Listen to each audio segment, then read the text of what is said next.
Gryffindor, Ravenclaw, Hufflepuff, Slytherin. My house.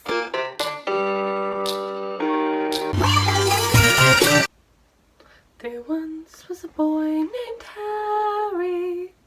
How does the rest of that go? Something about a lightning scar. Who gave him a lightning scar? Phil Marks, if you know what that's from, even though I didn't sing all of it. Oh my good gosh, it is very, very, very hot today. I had to close my window to film because I don't want the noises to come in. I'm not wearing any makeup because it is too hot for that. So I decided this year was going to be the year that I was going to reread the Harry Potter books. I read these, I've only ever read them once. Obviously I've watched the movies like hundreds and hundreds of times, so I know the story off by heart. But I had only ever read the books once, and it was years ago. Years and years and years ago. I was still like a teenager. I was getting them from my local library. Although I'm pretty sure my library, yeah, it never got the Goblet of Fire and it never got the Chamber of Secrets. I'd never read them. So when I finally got my own set a few years ago, or more than that actually, I think I got it for like my 16th birthday. Maybe not even that. But I got a lovely set of Harry Potter books for my birthday one year, and from it I read the Goblet of Fire. That was like, was that not like 2013? Oh my god, that is so far away. That is 7 years ago. What? How old am I? But I would be about 16 or whatever, 15, 16. So I read the Goblet of Fire, but I never ever read the Chamber of Secrets, and I finally just read it this month in May. Finally, I can finally say I've read them all. But I mean, if anybody asked me, I would just say that I've read the Harry Potters. Of course I've read them. But I decided this is the year that I wanted to reread the whole series as an older person, as a maturer person, as a mature reader, just to fully go back to the world of Harry Potter. I don't remember the books an awful lot of what happens in them, you know, that's like different than the movies. So that was an experience. Stuff was happening that I completely forgot about. Stuff is happening that I do remember. So yeah, it's been great. So I'm enjoying doing that. I'm currently on the Prisoner of Azkaban, and I decided,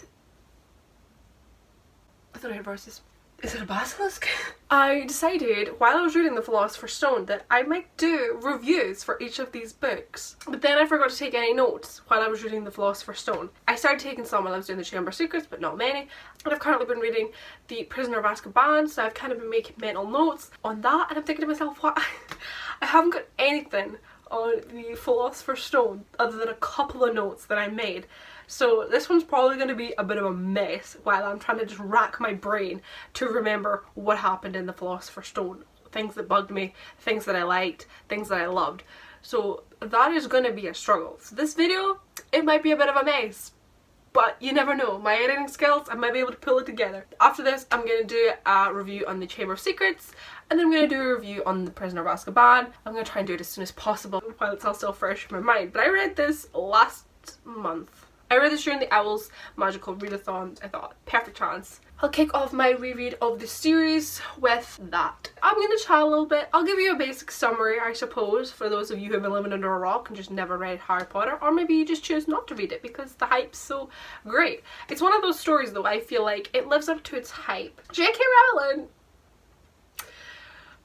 she makes a few choices later in life that I don't 100% agree with. Still not a massive fan of the Harry Potter and the Cursed Child. Fantastic Beasts and Where to Find Them. I thought that was a cute movie. I thought it was fine. Did it need a sequel? And did it really need to be called Fantastic Beasts: The Crimes of Grindelwald? Did it really need to have Fantastic Beasts at the start of the I could go into a whole rant about this, but did it really need to have Fantastic Beasts at the beginning? Like, I know it was Newt Scamander again, but could it not just have been called The Crimes of Grindelwald, I can't pronounce that, so don't hold me to it. But did it really need, like, cut away the Fantastic Beast part? But anyway, I still haven't seen that one. You just know it's for this. It's to make that coin. The original Harry Potter movies, I feel, are so good. Yes, they don't always stay true to the books. There are at times, but apart from that, I feel like the movies themselves are amazing and I love them, and I could watch them countless times and never get tired of them. Same with the books. I feel like you can reread these books so many times and not get tired of them because it feels like you're going back to Hogwarts. You're on the journey with the trio. Some people grew up with Harry. I personally did not. I didn't find the series until I was like a teenager, but I still sort of grew with him, I guess. Harry Potter is important in my life. I used to be a much bigger die-hard fan when I was like a little bit younger, but you know, I still love it. I would die for Harry Potter. let's not ramble too much because this weather's hot and I want to go back outside. Okay, so Harry Potter and the Philosopher's Stone. We start off with the Dursley family in their normal life, in their normal street. They're a happily normal family, thank you very much. Is that how the first line goes? Harry Potter is the nephew of Aunt Petunia and her husband, his uncle Vernon. Aunt Petunia is his mother's sister, so that's like the blood relative. In their house, pivot drive, pivot, pivot, pivot, pivot drive, pivot, pivot drive. Am I dumb? Am I actually dumb? How did I get through reading this book? I swear. He lives there with his cousin Dudley, who is horrible to him, and he lives in a cupboard under the stairs. He is very badly treated by this family, who are supposed to be his family, which is so heartbreaking. Like, I know that this is a kid's story, although adults can read it as well, but the way that the Dursleys are portrayed right from the get-go always irritates me. I feel like they are so horrible. It's like that sort of childish, horrible people. Like in Matilda, for example, Miss Trunchbull? Is she Miss or Mrs.? The head teacher, Trunchbull, she is beyond horrible when she has like the chokey, and that scene when she has that little girl by the plaits and she's whirling her around. When it's people in like in a children's story, adults, and they're horrible, they're like grotesquely horrible to people and they're just mean for no reason. I find that very hard to read as an adult then reading this story, because you're like, oh my god, and the way that they treated her, it's like my heart breaks for him. As a child you thought it was horrible, but even as an adult it's an unimaginable horror that these people actually are. I feel sorry for Harry, I really do. The one thing I will say though is, I don't know if it gets touched upon later on in the series, I can't remember, but the fact that they did keep him, I'm not sure if they were, I don't know if Dumbledore threatened them, or if they were told, look, you must keep this boy, otherwise there will be repercussions, but at least they kept him, you know, at least they didn't just pawn him off to an orphanage or leave him sitting on the doorstep. At least they kept him. Like I say, I don't know if Dumbledore threatened them in some way in his... I know they got like a letter with the baby. I'm not sure what the letter would say that would make them keep him, but at least they kept him. I keep trying to find redeemable qualities for the Dursleys and I don't know why I do that. I think I just try to find the good in everybody, but there ain't no redeeming them. But at least they kept Harry, that's all I'm gonna say. At least they kept him. They could have...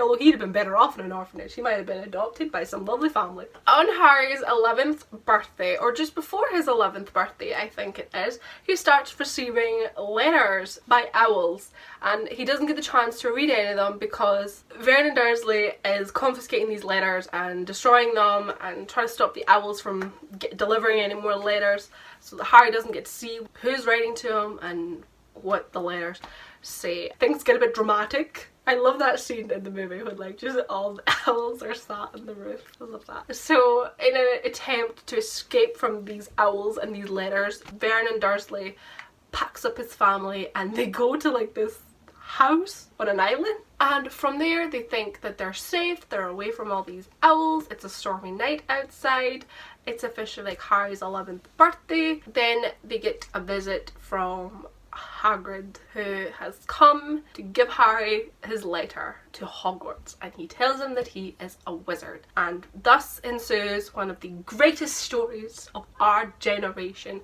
Harry Potter is going to Hogwarts. Woo!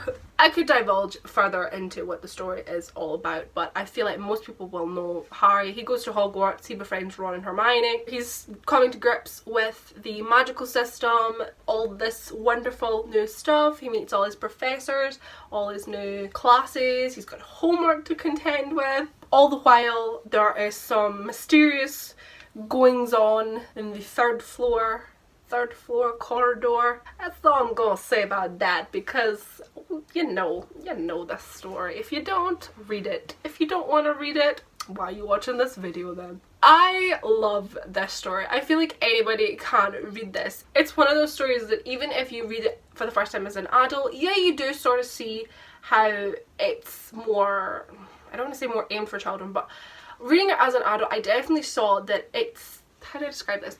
But like, it's not like reading an adult fantasy book. It's definitely like children based. It's children in the stories, so everything's very innocent. It's very fast paced. It's detailed, but not overly detailed to the point that you're overwhelmed by it. Because my legs are getting tired already. That's when you know you're rambling too much. That is better. Why do I never sit like this. This is so much comfier. But yeah, I definitely feel like it is definitely aimed for like the younger reader, also teenagers, but it's also, you can enjoy it as an older, maturer reader. Anybody can read it. I do love the characters. I feel like they're all so well done, well written. Maybe it helps like seeing the movies and having them brought to life by actors definitely helps, because I'm picturing them in my mind when I'm reading about them, but I do feel like the characters are well defined, well detailed, and it's just they're all different, apart from, I will say this though, apart from Hufflepuffs and Ravenclaws, because apart from an odd few, apart from a little handful you get thrown at you throughout the series, they don't get an awful lot. Like, I mean, at least Slytherins, you get Draco, you get Crabbe, you get Goyle, there's Blaise Zabini, Marcus Flint, the Slytherin Quidditch captain, Pansy Parkinson. I'm not sure if she's mentioned in that book or not, but she's definitely mentioned in book 3. You get a handful of the Slytherin students by name, and obviously Draco and Crabbe and Goyle, his backup band, are definitely mentioned a lot. Whereas like, I feel like with Hufflepuff and Ravenclaw, they really did not get much. They didn't get much at all, which is such a shame. Well, you get Luna later on, and Cho Chang. I just met Cho Chang in Prisoner of Azkaban. And Cedric Diggory, he was in Prisoner of Azkaban as well. I'm not talking about Prisoner of Azkaban, I'm talking about the Philosopher's Stone. But I definitely feel like that's the only thing I feel like with this series now. It maybe lacked. It lacked a little bit. But we can't discuss that in Philosopher's Stone because it is the first. It is just the first. But I feel like so many characters are thrown at you. I could name about 100 Harry Potter characters, and I feel like they all have a good degree of characteristics about them. They're not just a name being thrown at you. You feel like they're real. They're real. Of course they're real. Of course Harry Potter's real. There are a few things I do feel like, I wouldn't say they bug me, but they bug me. I made a couple of notes, only a couple. First being the Hogwarts house system. Hogwarts points house system. Hogwarts house point system. That's what I'm trying to say. The house system. The house points. I can't speak. This is one thing I picked up while reading the books, and I don't think it's ever mentioned how it works. I don't think I've ever heard anybody talk about this, but I don't know why it bugs me, but it just bugs me. How does it work? How does it work? Now I know that there's hourglasses, 4 hourglasses for the 4 houses. Gryffindor, Ravenclaw, Hufflepuff, Slytherin. My house.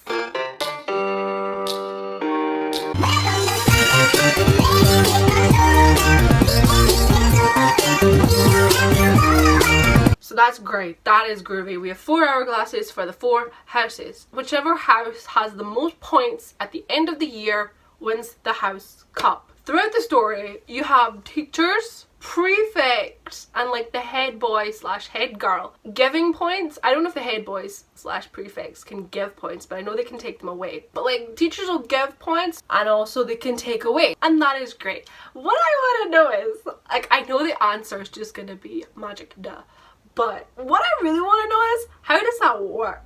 Is there like an enchantment on those little... Why do I care about this so much? I care though. I do care. Is there an enchantment on those 4 hourglasses that whenever somebody of authority says 10 points from Gryffindor, the hourglass will like instantly go down? It'll deduct 10 points. Or is it like a system where the teachers have to remember all the points they've deducted and then they have to go and manually change it? I want to know how it works, because I feel like it's never ever explained, and I don't even know why it really matters, because it really doesn't, but I just love the idea of how I feel like anybody then, if it's a enchantment where if a teacher says 10 points from Gryffindor and then the thing will lose its points, can anybody then just wander around and say 50 points from Gryffindor? Because you can imagine the students would do that. The Slytherins would definitely do that. The Gryffindors probably would as well. Where they'd be like, they'd say it like 50 points from Gryffindor, 50 points from Slytherin, 150 points from Slytherin, just to get the points to go down. But then I feel like there would be an enchantment to stop students from doing it. But then how does it work that prefects can do it? Do they have to manually program it to know that the prefect, this boy is now a prefect, so he has the power to take away points? How does it honestly work? Answer me that, JK. That's the one question I would ask JK Rowling if I got to see it. How does your point system work? Is it a program or enchantment, or do they have to manually change it? Because I just want to know. I think I just want to know. Has anybody else ever thought about this? Because I think about it a lot. I just want to know how it works. If a teacher just says 10 points from Gryffindor, how does the point thing know? How does the point system, hourglass thing, how does it know? That one's just silly though. That's just a silly thing that I always picked up on.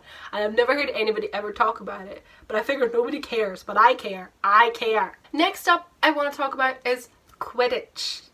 Okay?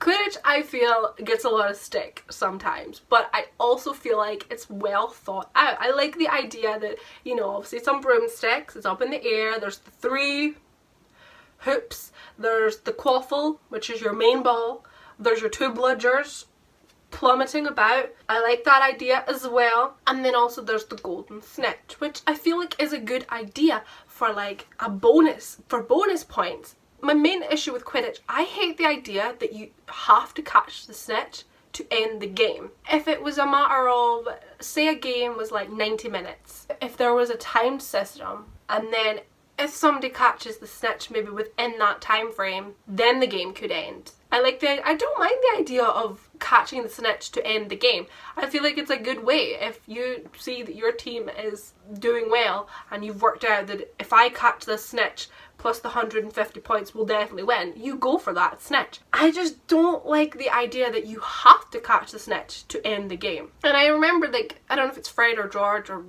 Oliver Wood makes the remark about how once there was a game that lasted for months and they kept having to bring on substitutes because nobody caught the snitch, and it's like, why did nobody think about this when they made Quidditch a game? Why did J.K. Rowling not think about this? I think it's a funny concept in like a children's book, but I do feel like it's very unpractical. It's unpractical?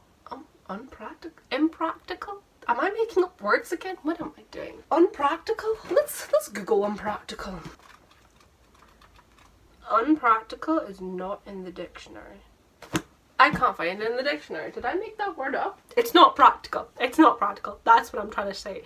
It's not very practical because that game could literally go on forever. You can't expect those Hogwarts students to be out there fluttering about the pitch for days on end. And because the snitch has to be caught, if Harry never caught those snitches, and what happens? Oh, I've just thought of an even better idea. Oh, we're debunking this theory. What happens in a game if the Seekers are knocked off their brooms? Because we've seen it. Have we seen it? I know you see it in the movies, but I'm not sure about the books. Oh, now I'm questioning myself. But you know how it happens in the movies. I can't remember if it happens in the books. Jesus, my mind, like I said, I've already forgotten what's in the books. How at one point in Chamber of Secrets, Oliver Wood gets knocked off his broom by that bludger that Dobby has created, and it knocks him down. But what if, like, I know that if a player gets injured, unless they bring on substitutes, they must bring on substitutes. But that was only in the movie they did that, where Oliver Wood was knocked off his broom and then the Slytherins kept scoring because the goals were basically open. But what happens if the Seekers are both knocked off their brooms? So they'll have to bring on substitutes to then catch the snitch. But what if your substitutes are shit and you can't catch it? That's my only thing with Quidditch. I feel like the concept of Quidditch was a great idea. The flying about on brooms. What happens as well if the quaffle falls to the ground? Like, say you threw it to your teammate but they missed and then it fell and nobody caught it in time and it's like on the grass. Is that like a foul ball? Offside rule? Does the referee have to go and get it, and then whoever dropped it, the other team then gets like a free pass? Penalties? Is penalties a thing in Quidditch? Look at me coming away with all these football terms like I know what I'm talking about. I do feel like Quidditch is a pretty decent game in that sense. I can't even remember what the points are. What is the points for putting a quaffle into the hoop? Is it like 10 points? 20? I don't know. I know it's 150 if you catch the snitch, but I feel like that's all the snitch should be. I feel like if the snitch was just if you catch it, you win 150 points, which is quite a lot. I feel like 100 points would be enough, but 150? I mean, the whole point of the snitch, really, like a cheat. If Harry Potter wanted to catch that snitch within the first minute of game, Gryffindor's won. And then imagine if you were a massive fan. Now I know, proper Quidditch players that do it for a living are going to be very good. So if you go to a Quidditch game, you probably will be in your seat watching it for a long time. But imagine if you went, you paid your ticket, maybe you have like a season pass, I don't know. More football terms I'm coming away with that I don't understand. And you go to watch your favourite team play. What's the one that Ron likes? Chudley Cannons? Chudley? Dudley? I don't even know what I'm talking about. You sit down in your seat, you've got your snacks, you're watching that game, and it's over in 3 minutes because the seeker caught the snitch. Maybe they're told to put on a good show. I would. I'm getting carried away talking about Quidditch. But apart from that, I feel like the concept of Quidditch is pretty good. I just think that the snitch is a little bit of... It's just too powerful. That snitch is too powerful. 150 points and you have to catch it to end the game. What if it's never caught? There's some poor souls out there right now still playing Quidditch because their team just can't catch the snitch. I think I'm just gradually getting more manic because of this heat. I live in Scotland. I am not used to warm weather. Next up is... Now this is one that I have seen people talk about and I have a lot of thoughts on it, so I'm going to talk about it myself.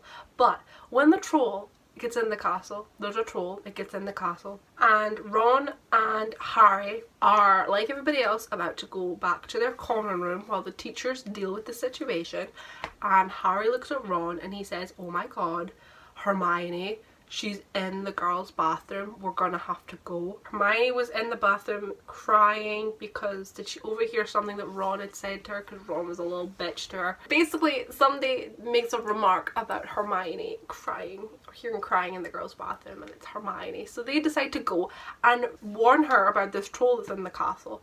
Lo and behold, the troll decides to go into the girls' bathroom. Why? I don't know. Maybe he needed a pee. And they sneak in, and of course Hermione's there, and then like they have a little brawl with the troll. They don't punch him, but you know, they boop boop boop boop magic. Do some magic. They beat the troll, they knock him out. The teachers all arrive. They're like, oh my god, you took on the troll. Oh my god. That's my McGonagall person. And Hermione decides to tell the teachers, to tell McGonagall how she wanted to go and beat the troll, or she wanted to find the troll and prove that she could take it on, or something along those lines. If Ron and Harry hadn't come and saved me, I'd have been dead. All I can think about is, why Hermione? Why? You officially lost. I can't remember, what did she lose, like 50 house points? Bear in mind though, Ron and Harry at least make some of the points back because McGonagall gives them whatever. Does she give them 50 points? Is it just 10? I really don't remember. McGonagall gives Harry and Ron points each for their bravery, for their stupidity. Sheer dumb luck, that's what she says in the movie, for taking on the troll. Now if Hermione had either one, told the truth, number two, said how she just happened to be in the bathroom at the time, because she's in the bathroom. It's not like she's in the library. It's not like she's just wandering the corridors, or she skipped dinner to stay in her dormitory. She was at the bathroom. You could have left dinner to go to the bathroom, so you missed the cries of the troll in the dungeon. You don't know what's going on. Nobody knew you were there except for Harry and Ron, who have now come to save me. They've come to warn me, come to save me. You could have just said that you were at the toilet. Harry and Ron knew you were there, came to rescue you, took on the troll. We're all safe. Hermione wouldn't have lost house points for doing that. I know the house points thing doesn't really matter, but Hermione wouldn't have lost house points, surely, for just happening to be in the bathroom. It's not like it was a boy in the girls' bathroom, or she was in the boys' bathroom. She was in the girls' bathroom. All she had to say was she was just there because she had to go, or she didn't feel like dinner, she was feeling a bit sick, whatever. Why she said she wanted to beat the troll, face off to the troll? Does she want to seem brave? Because she just made herself look stupid. Whereas if she just said she was in the toilet, that would have been fine. She would just happen to be at the bathroom at the time the troll arrived, and thanks to Harry and Ron, they saved me. They saved the day. She would not have lost house points for doing that. That's always bugged me. It always bugs me in the movies. It bugged me even more so reading it again in the books, because I feel like, why? Why, Hermione? Why? Why? It drives me insane. That one thing. That one little thing. What was J.K. Rowling thinking when she wrote those words?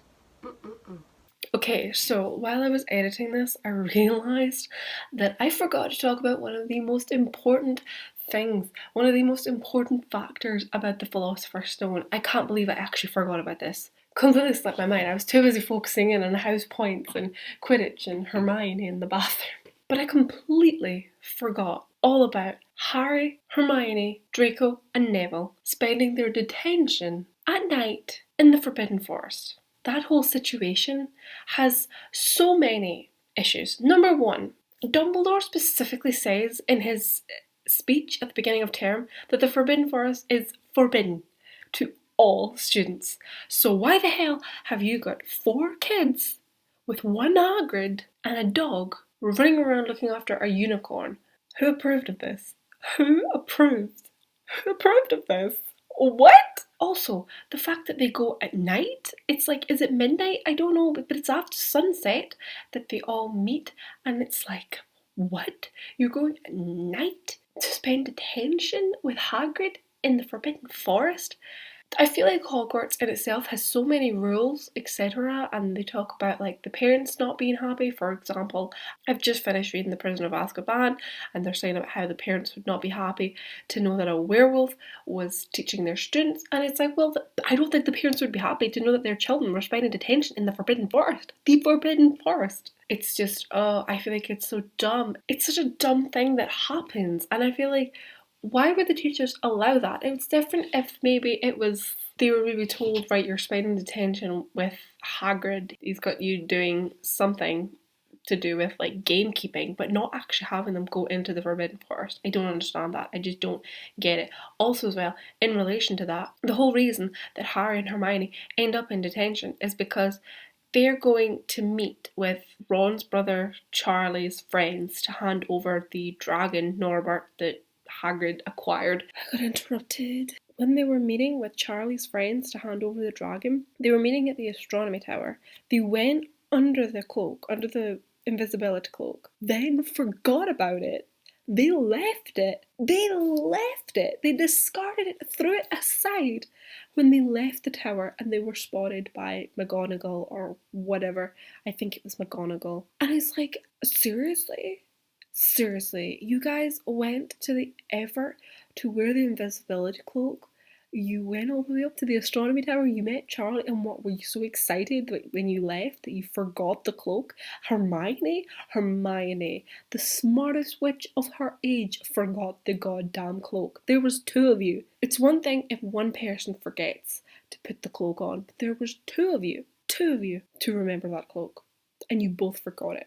But that definitely, it really bugs me. It bugs me that they forget the cloak, to put the cloak on, the important invisibility cloak, when they're out of bed, out of hours, which resulted in them spending detention in the Forbidden Forest. I get that it was a exciting time because it was our first glimpse of Lord Voldemort, sort of, I guess. That just ain't right. You can't be sending kids, first year students especially, into the Forbidden Forest to spend detention at night. Hogwarts deserves to be shut down. Anyway, back to the rest of the video. That's about the main things that I definitely remember and that I made notes of in the Philosopher's Stone that drove me a little bit mad. Not much. The point system was just silly, and Quidditch is just silly as well. But the whole thing with Hermione in the bathrooms, I know that people all say about how when Dumbledore, at the end of the book, when the trio is looking to speak to Dumbledore because they're worried someone's going to steal the Philosopher's Stone, and they're like, sorry, Dumbledore's not here, he's currently flying to the Ministry. And it's like, really, Dumbledore? You chose to fly in a broom? And then the whole thing of Dumbledore saying like, once I arrived there, I realised that the place I was meant to be, I had just left, so I turned and went back. And it's like, are you dumb?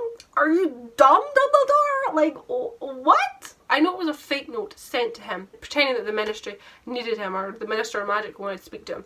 And that's fair enough if he then said, I got there, realised it was a fake, and I quickly rushed back. But the fact that he says that he got there, realised the place he was meant to be was Hogwarts, so he came back. He flew back. Did he fly back? Because the whole thing with operating at Hogwarts always kind of bugged me. Because, like, what's the tea with that? You can operate to the grounds, maybe?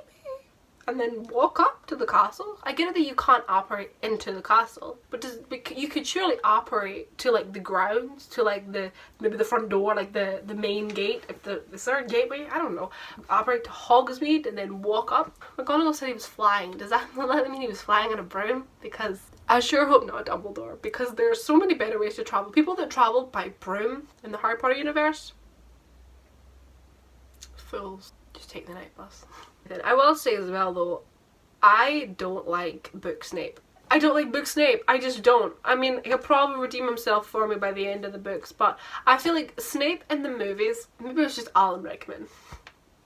R.I.P. I feel like movie Snape, he was mean-spirited, unnecessarily cruel, but it wasn't as bad as the books. I did remember how horrible he was to Harry and Neville, and I just can't deal with it. How people can give him a solid redemption arc, but for what? Because he loved Harry's mother and he sometimes did him a few favors, like he tried to save him when Quirrell was trying to launch him off that broom.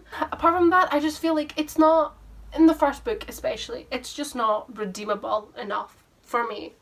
It's just not. He's not a nice person at all. And what, does he get triggered seeing Harry Potter thinking, oh my god, it's James Potter back from the dead? I just don't feel like Book Snape is like the Miss Trunchbull of Matilda. Cartoonishly evil, and he's just so mean. I loved movie Snape. He was mean, but there was something about Alan.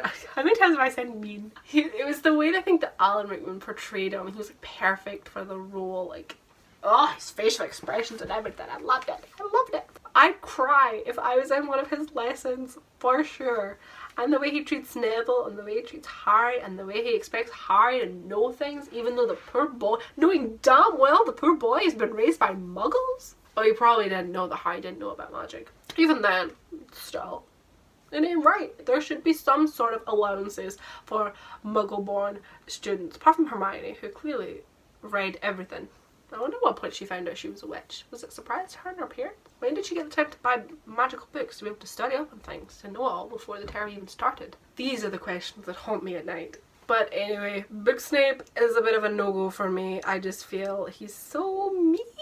He's so mean in The Prisoner of Azkaban. I'm just waiting for that redemption arc in the last book. But even then, I don't know if it's going to be enough for me to change my mind. Change my mind, JK. Change my mind. You may have changed my mind in the movies, but I don't know about this one.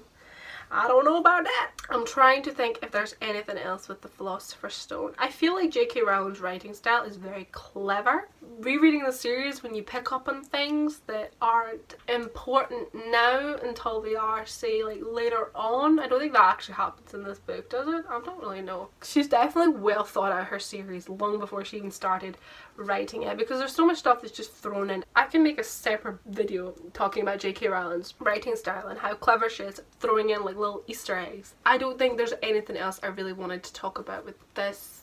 Not a lot really happens in the Philosopher's Stone that makes me mad, or I feel like it's a nice story. It's your introduction to Hogwarts, so it's a lot of like world building. I love J.K. Rowling's world building, honestly. What a queen. What a queen. The ending made me cry when I was reading it, because it was just that moment when he's like announcing all the points. The points at Hogwarts, I feel like... Okay, no, that is one thing. I will say the one thing. It was so unfair of Dumbledore to have the hall decorated with the Slytherin banners to then be like, well done to Slytherin for winning the House Cup. But I have some last minute points to give out. 50 to Hermione, 50 to Ron, 60 to Harry, and Neville. You can have 10 points because it takes a great deal of bravery to stand up to your enemies, but an even great deal to stand up to your friends. Oh, here we go. Here we go. First, to Mr. Ronald Weasley, for the best played game of chess Hogwarts has seen in many years. I award Gryffindor House 50 points. Second, to Miss Hermione Granger, for the use of cool logic in the face of fire. I award Gryffindor House 50 points. This is going to be my Dumbledore impression. Third, to Mr. Harry Potter. What is that voice? For pure nerve and outstanding courage. I award Gryffindor House 60 points. There are all kinds of courage. It takes a great deal of bravery to stand up to our enemies, but just as much to stand up to our friends. I therefore award 10 points to Mr. Neville Longbottom. Then he changes the banners and it's now Gryffindor red instead of Slytherin green, and everybody is cheerful. That is honestly one of the cruelest things I've ever heard in my entire life. Yes, we're happy for Gryffindor, whoop whoop, even though I'm a Slytherin. At this point in the game, you're rooting for Harry. You can pick your Hogwarts house and who you love once you finish reading the series. That's when you can pick your house and be supportive of it. But until then, while you're reading this story, you've got to be Team Harry Potter, Team Gryffindor all the way, even if they are dicks at times. Ow. That is one of the cruelest things you could possibly do, is to decorate the hall, to go to the effort. I know it's magical, so just whip your wand and the decorations are up, but to go to that point of basically celebrating Slytherin's win and then awarding the extra house points. They should have began the feast with the hall empty of decoration. Dumbledore gives his little speech and announces the extra points given, and then they're like, oh my god, that means that Gryffindor has won. Then they create the decorations. That is the only thing. But reading that last chapter did make me get a little bit teary-eyed. I think it was just nice. I was playing some Harry Potter music in the background. It was just getting me a little bit emotional, just thinking about it and being like, oh, that's so cute. It's so nice. But apart from that, Dumbledore's a huge, massive for doing that to Slytherin. But I think that is everything now with Harry Potter and the Philosopher's Stone. Like I said, I did really enjoy this book. I feel like it's the first book in the series. It's got a good story. A lot of it is world building as well, and obviously you're learning with Harry as he's venturing into this new world, so that's great. It's exciting, it's mysterious, you know, you're wondering a lot of the time, and you know, it's a nice adventure along the way. The friendship between Harry, Ron and Hermione gets off to a bit of a troubled start. It's nice, it's lovely, we love them. We love those three. The ending is pretty good, apart from Dumbledore totally trolling the Slytherins, trolling everybody. The fact though that Gryffindor was in last place and then they got awarded, what, 170 points? Good god, Dumbledore, good god. But yes, I hope you enjoyed this little video. Apologise, it's a little bit of a mess, but that's only because I literally forgot everything I would have wanted to talk about because I left it so long after reading the book, between reading the book and filming this video. But I really want to do the Chamber of Secrets soon so that I can then do the Prisoner of Azkaban, because that's the freshest in my mind because I'm currently reading it. Thank you so much for watching this video. Check out Harry Potter and the Philosopher's Stone. Oh, I forgot to include that at the start. Sorcerer's Stone if you live in America, and I'm not sure if anywhere else is the Sorcerer's Stone, but we in the UK, we the Philosopher's Stone. So, Philosopher, Sorcerer's Stone. But anyway, so check it out if you haven't already. I promise you, you will not be disappointed. The ebooks are currently on offer at the minute, I'm pretty sure, for like $2.99. I saw them when I was having a little browse. You will not be disappointed. It's a nice world. If you like magic, if you like fantasy, it's the boy who left. What's not to love? So thank you so much for watching this video, and I shall see you in my next one, whatever that may be. This video is a bit of a mess because I'm just rolling off the top of my head. And I'm sweating. And I'm sunburnt. Bye.